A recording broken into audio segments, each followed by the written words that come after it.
زراعت کے میں خوش آمدید. شاہزیب جیلانی کا سلام قبول کیجیے. میرے ساتھ ہیں زرار کھوڑو اور وسعت اللہ خان. پاکستان کی زراعت میں آرٹیفیشل انٹیلیجنس پہ کام ہو رہا ہے. کچھ زبردست مثالیں ہیں. آج کے پروگرام کے آخری حصے میں ہمارے ساتھ 2 ایکسپرٹس ہوں گے, ہم اس پر بات کریں گے. اس کے علاوہ خبر آپ نے دیکھ لی ہوگی کہ خیبر پختونخوا کا علاقہ بشام, جہاں پہ ایک خودکش حملہ ہوا ہے, 5 چینی شہری اس میں مارے گئے ہیں. وہ داسو ڈیم پروجیکٹ پہ کام کر رہے تھے.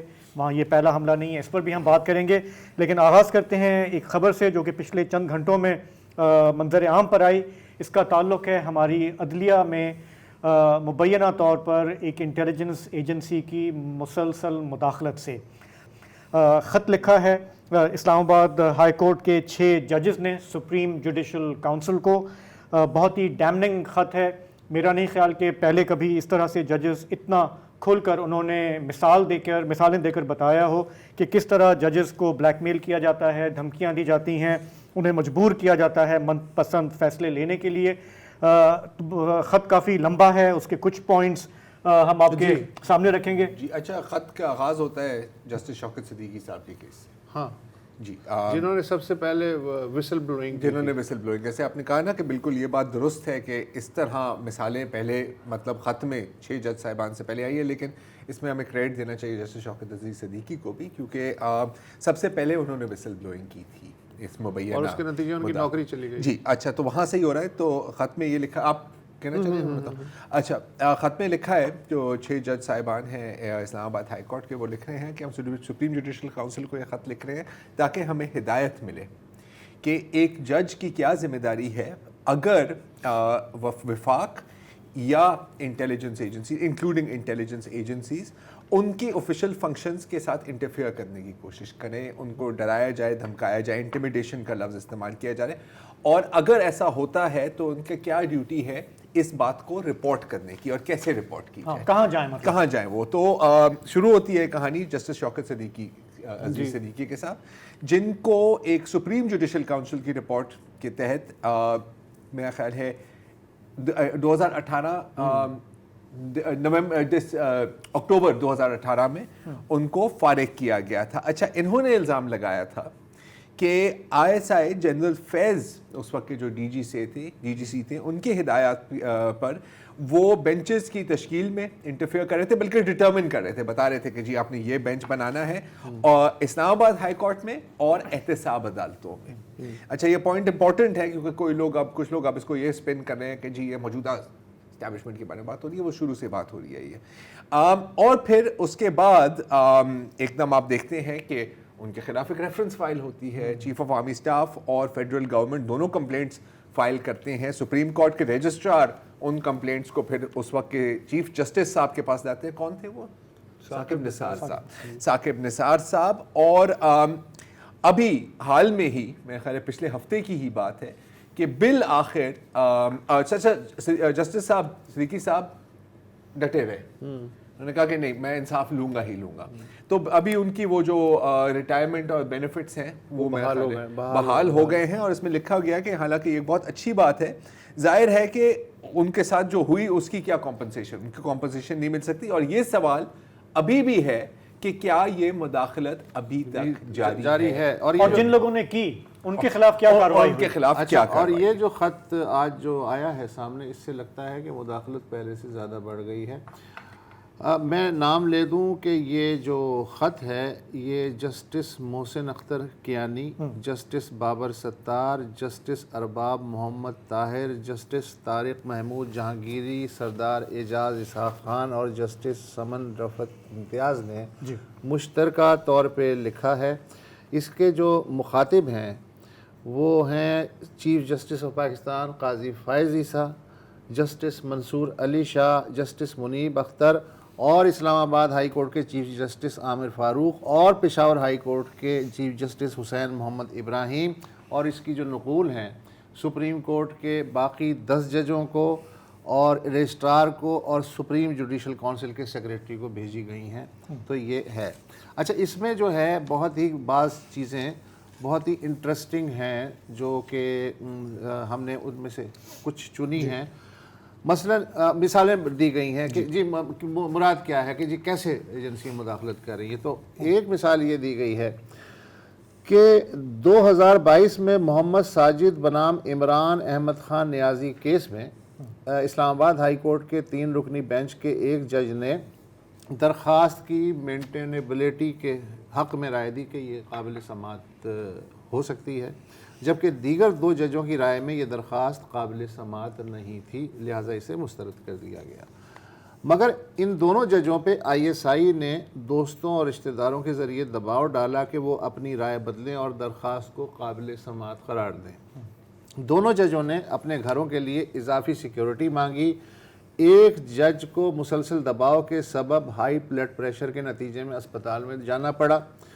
اس واقعے کے بارے میں اسلام آباد ہائی کورٹ کے چیف جسٹس اور اس وقت کے چیف جسٹس آف پاکستان کی توجہ دلائی گئی.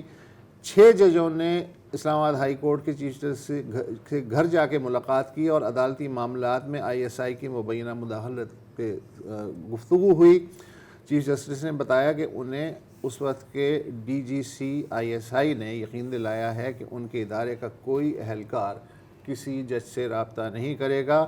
اس یقین دہانی کے باوجود ایجنسیوں کی مداخلت جاری رہی. یہ پوائنٹ ایک مثال دی گئی. یہ پوائنٹ A تھا. جی اچھا، اس کے بعد ایک اور حوالہ دیا گیا ہے اور وہ ہے مئی 2023 کا، جس میں ہمیں یہ لکھا گیا ہے خط میں کہ اسلام آباد ہائی کورٹ کے ایک جج کے بہنوئی کو مسلح افراد اغوا کر لیتے ہیں اور 24 گھنٹے تک وہ ان کی ہی حراست میں رہتا ہے. اس کے بعد پھر ان کو واپس گھر بھیجا جاتا ہے.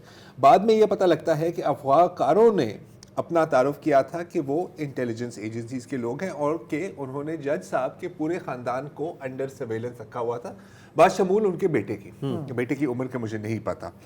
اور پھر چنا بہنوئی صاحب کو. اچھا، اب اکارڈنگ ٹو دا لیٹر بہنوئی صاحب کو ٹارچر کیا گیا، ان کو الیکٹرک شاکس لگائے گئے اور پھر ان سے زبردستی مطلب ظاہر دباؤ پر ایک ویڈیو بنائی گئی جس میں بقول خط کے جھوٹے الزامات ریکارڈ کرنے پر مجبور کیا گیا. اس کے بعد ان جج صاحب کے خلاف SJC میں ایک بار پھر سپریم جوڈیشل کاؤنسل کا نام آتا ہے. یہاں پر ایک کمپلینٹ دائر ہوتی ہے اور بقول اس خط ان کے خلاف ایک میڈیا کیمپین بھی دیکھی جاتی ہے جس کا مقصد تھا کہ ان کو مجبور کیا جائے کہ وہ استعفیٰ دے دیں. جی تو اس میں یہ بتایا گیا ہے کہ کس طرح ماضی میں سپریم جوڈیشل کاؤنسل کو استعمال کیا گیا ہے کہ آپ کے یہ معاملات ہیں، آپ ہمارا کہا مانیں ورنہ آپ کے خلاف ریفرنس جا رہا ہے. تو ایک اور پوائنٹ جو اس میں ہے وہ ہے پچھلے سال مئی کے حوالے سے کہ ایک ایڈیشنل ڈسٹرکٹ اینڈ سیشن جج کے گھر پر کریکرز پھینکے گئے. ان کو پہلے دباؤ ان کے اوپر تھا، ان کو انٹیمیڈیٹ کیا جا رہا تھا. خط میں یہ کہا گیا کہ یہ بات اسلام آباد ہائی کورٹ کے جو چیف جسٹس ہیں اور دوسرے جو ججز ہیں ان کے سامنے یہ بات رکھی گئی، ان کو بتائی گئی. لیکن الٹا کیا ہوا کہ ان جج صاحب نے جنہوں نے آن دا ریکارڈ آ کے بتایا کہ میرے ساتھ یہ سلوک ہو رہا ہے یا یہ ہو رہا ہے، الٹا ان کو جو ہے ٹرانسفر کر دیا گیا اور اسپیشل ڈیوٹی پہ ان کو رکھ دیا گیا. اس کے بعد ان کا پنجاب ٹرانسفر ہو گیا اور اب وہ کہیں بہاولپور میں پوسٹڈ ہیں. تو ان کو امپریشن یہ تھا کہ جی جو شکایت کرے گا سنوائی تو نہیں ہوگی، الٹا آپ لائن حاصل ہو جائیں گے. اچھا، ایک اور مثال بھی اس خط میں ہے کہ 10 مئی 2023 کو یعنی پچھلے سال اسلام آباد ہائی کورٹ کے ججوں نے اپنے چیف جسٹس کو عدالتی معاملات میں ISI کی مسلسل مداخلت کے بارے میں ایک اور خط لکھا.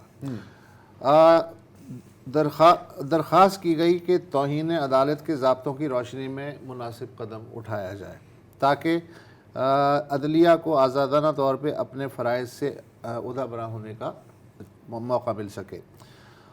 حکومت کی ایگزیکٹو برانچ اور انٹیلیجنس ایجنسیوں کی مداخلت کے بغیر. مگر اس خط پہ کوئی کارروائی نہیں ہوئی. اچھا، اس جو دوسرے جو ابھی جو ایگزامپل ہے اس میں بھی کچھ یوں ہی ہے، بڑا مزیدار ہے. یہ اگین پچھلے سال کی بات ہے، سمر کی بات ہے کہ ایک اسلام آباد ہائی کورٹ کے جج اپنے آفیشیل ریزیڈنس جو ہوتی ہے ہر جج کو ملتی ہے اس میں شفٹ ہو رہے تھے. اب ظاہر ہے کہ جب بھی آپ شفٹ ہوتے ہیں کوئی ہلکی پھلکی مرمت کہیں نہ کہیں مکان ہے، ظاہر ہے چیزیں خراب ہو جاتی ہیں. تو وہاں پر بھی وہی سلسلہ چل رہا تھا، ابھی میں اپنے گھر پہ بھی کیے.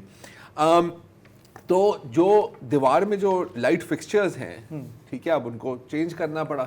تو جب فکسچر کھولا اس نے کہا کہ یار دیکھو بلب ہے تار ہے لیکن اس کے ساتھ ایک ویڈیو کیمرہ بھی تھا اور اس کے ساتھ ایک مائکرو فون بھی تھا اور اس کے اندر ایک سم بھی تھی. اچھا اب سم کا مطلب ہے کہ وہ ٹرانسمٹ کر رہی ہے کوئی مطلب آپ کے بیڈ روم میں کیا ہو رہا ہے وہ کہیں. اچھا یہ تو ایک کمرے میں تھی, میں بیڈ روم پہ بھی آتا ہوں, بیڈ روم میں بھی. اور اس کے ساتھ پھر ایک یو ایس بی ڈیوائس بھی لگی ہوئی تھی کہ کبھی کبھی آپ کو مینولی بھی کام کرنا پڑتا ہے نا, سگنل نہیں جا رہے ہوتے, سم خراب بھی ہو جاتی ہے, تو وہ ملی. اچھا پھر اب ظاہر ہے ایک ملی, انہوں نے سوچا کہ یار ہو سکتا ہے اور ہو, تو پھر جج صاحب کے ماسٹر بیڈ روم کو چیک کیا اور ملی, نو سرپرائز رائٹ, وہاں پر بھی ملی. اچھا پھر اس کی بھی یو ایس بی نکال کر پھر ظاہر ہے کہ اب جج صاحب نے سوچا ہوگا کہ یار میری بات اکیلے شاید کوئی نہ مانے, انہوں نے باقی کچھ جج صاحبان کے سامنے وہ ویڈیوز پلے کی اور ظاہر ہے کہ یہ گھر کے اندر کی ویڈیوز تھی, پرائیویٹ ویڈیوز تھی جج صاحب کی اور ان کے گھر والوں کی. اور یہ بھی ویڈیوز پھر, اور یہ معاملہ پھر کہاں, اب اگر آپ آئی ایچ سی کے جج ہیں تو آپ کس کے پاس جائیں گے؟ چیف جسٹس اسلام آباد ہائی کورٹ کے پاس. تو یہ بھی جج اسلام آباد ہائی کورٹ کی چیف جسٹس کو بتایا گیا کہ سر یہ ہوا ہے, لیکن اگر اس میں کوئی جواب آیا تو اس میں لکھا نہیں ہوا اور ابھی تک آج تک ہمیں یہ نہیں پتا, یہ کہتے ہیں اس میں کہ کنہوں نے انسٹال کیے تھے اور ان کا کیا ہوا. جس نے کی اب یہ جو خط ہے اس میں ایک حوالہ دیا گیا ہے فروری میں, 12 فروری کو انہوں نے ایک خط لکھا تھا اسلام آباد ہائی کورٹ کے چیف جسٹس کو, جسٹس عامر فاروق کو. 3 پیج کا یہ خط ہے جس میں انہوں نے یہ سب باتیں بھی کہیں کہ ہماری انلیگل سرویلنس ہو رہی ہے, ہمارا رائٹ ٹو پریویسی وائلیٹ ہو رہا ہے, کچھ کریں سر کچھ کریں, لیکن ہوا کچھ نہیں. اب یہ جو 3 صفحے کا خط لکھا تھا انہوں نے, اس میں یہ بھی نشاندہی کی گئی ہے کہ جو آپ کی نچلی عدالتیں ہیں سیشن اور ڈسٹرکٹ لیول پہ, وہاں پہ ایک مثال انہوں نے کہی ہے کہ انسپیکٹر ایک ISI کا, اس کی اوڈیسٹی دیکھیں کہ وہ جج کو سمن کرتا ہے اپنے لوکل سیکٹر کمانڈر کے آفس میں اور اس کو احکامات جاری کرتا ہے کہ آپ نے یہ کرنا ہے, آپ نے وہ کرنا ہے. ججز کو بلیک میل کس طرح کیا جاتا ہے کہ ان کے جو فائنینشیل معاملات ہیں وہ ان کے سامنے رکھے جاتے ہیں. IHC نے کوئی کریکٹیو ایکشن نہیں لیا.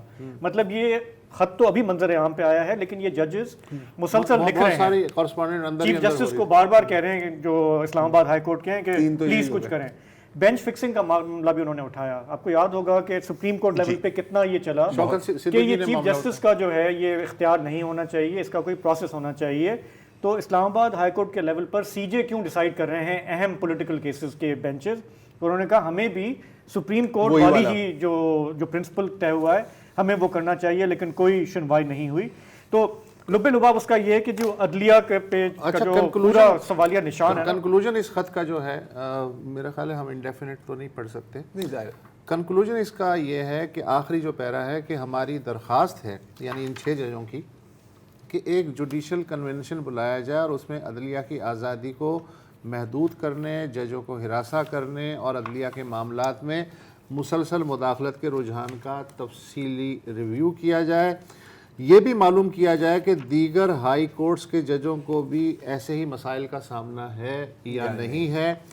اس طرح کے کنونشن سے سپریم کورٹ کو ایک نتیجے تک پہنچنے میں مدد مل سکتی ہے کہ عدلیہ کی آزادی کیسے یقینی بنائی جائے اور ذمہ دار جو بھی ہیں ان کا تعین کیسے ہو, اور ایک جج جب انفرادی طور پہ ایسی صورتحال کا سامنا کرے تو اس سے نمٹنے کا طریقہ کار کیا. بالکل, کیونکہ جیسے اس میں لکھا ہوا ہے, دیکھیں ہر جج قاضی فائز عیسیٰ صاحب جتنا بہادر ہونے کی قاضی فائز عیسیٰ صاحب جتنے بہادر ہونے کی ضرورت نہیں ہونی چاہیے. لیٹر میں ہے نا, لیٹر میں ہے نہ کہ وہ اکیلے وفاق کے خلاف لڑ سکیں, یا پھر جسٹس شوکت صدیقی جتنے ثابت قدم ہونے کی بھی ضرورت نہیں ہونی چاہیے کہ وہ سالوں تک ڈٹے رہیں. اچھا ایک آخری بات کہ جسٹس شوکت صدیقی کا ابھی بھی مطالبہ یہ ہے کہ تحقیقات ہونی چاہیے. یہ جو الزامات انہوں نے لگائے تھے اس وقت کے DGC پر اور اس وقت کی جو ایجنسیز کے جو اہلکار ہیں ان پر ان الزامات کی انویسٹیگیشن ہونی چاہیے. تو انہوں نے بھی کہا ہے کہ جی ہمارا بھی یہی موقع. ٹھیک ہے, ٹھیک ہے. تو طرف سے کیا کہیں, بس میرے خیال کافی ہے, خط ہی کافی ہے. ایک وقفہ لے لیں.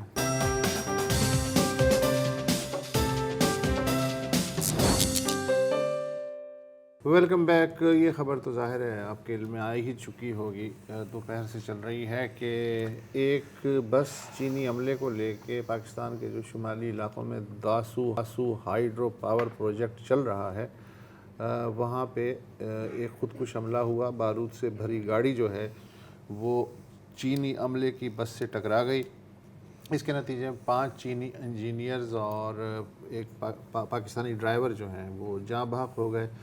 4 چینی انجینئرز مطلب 5 میں سے ایک خاتون انجینئر بھی تھی. اچھا, اب تک کسی نے ذمہ داری نہیں اٹھائی ہے, قبول نہیں کی ہے. 2012 میں اسی منصوبے کے قریب ایک گاڑی پر حملے میں 9 چینی انجینئر سمیت 12 ہلاکتیں ہو چکی ہیں. اس سے بھی پچھلے سال 2021 میں بھی اس علاقے میں ایک بس کے دھماکے میں 9 چینی انجینئر سمیت 13 ہلاکتیں ہو چکی ہیں. آج وزیر اعظم شہباز شریف اپنے وزیر داخلہ کے ساتھ چینی سفارت خانے گئے اور چینی سفیر سے ملاقات میں تعزیت کا اظہار کیا. چین کی جانب سے ذمہ داروں کو کیفر کردار تک پہنچانے اور سیکیورٹی انتظامات کو بہتر بنانے کا مطالبہ کیا گیا ہے. چینیوں پہ یہ جو حملہ ہے یہ کوئی نہ پہلا ہے نہیں نہ آخری ہے. ہاں اچھا, اب ظاہر ہے کہ جب بھی ہوتا ہے تو آپ لسٹ آف سسپیکٹس کو دیکھتے ہیں کہ کون ہے. تو ایک بڑی عجیب سچویشن ہے بیکاز ٹی ٹی پی کا یہ جنرل ٹارگٹ نہیں ہوتے چینی, اور اس کی بھی وجہ بڑی کلیئر. اچھا, ٹی ٹی پی نے یہ بھی کہا ہے کہ جی اس میں ہمارا کوئی ہاتھ نہیں ہے. وہ اس لیے نہیں کیونکہ افغان طالبان کے چین کے ساتھ تعلقات ہیں اور وہ اس طرح کی حرکت نہیں کریں گے. اچھا, بی ایل اے کے ٹارگٹ یقیناً چائنیز رہے ہیں ابھی, اور حال میں ہی 2 حملے ہوئے ہیں. تربت میں ایک جو کل ہوا تھا جس میں تمام دہشت گردوں کو ہلاک کیا گیا, اور اس سے پہلے بھی گوادر میں گوادر میں بی ایل اے نے ابھی ذمہ داری قبول نہیں کی اس والے کی, اس والے اس کی تو وہ کہہ رہے ہیں, اس کی تو بلوچستان میں جو چل رہا ہے ان دونوں میں تو ہے. بالکل, میں صرف کہہ رہا ہوں کہ جنرلی چائنیز ان کی ٹارگٹ لسٹ پہ ہوتے ہیں. پھر آ جاتا ہے آپ کا بی ایل اے کا جو نارمل ایریا آف آپریشن ہے وہ سندھ اور بلوچستان ہے. ہاں, سندھ اور بلوچستان ہے, یہ اس سے باہر ہے. چلے ہو سکتا ہے, لیکن ابھی تک اس پہ بارے میں کچھ نہیں پتا.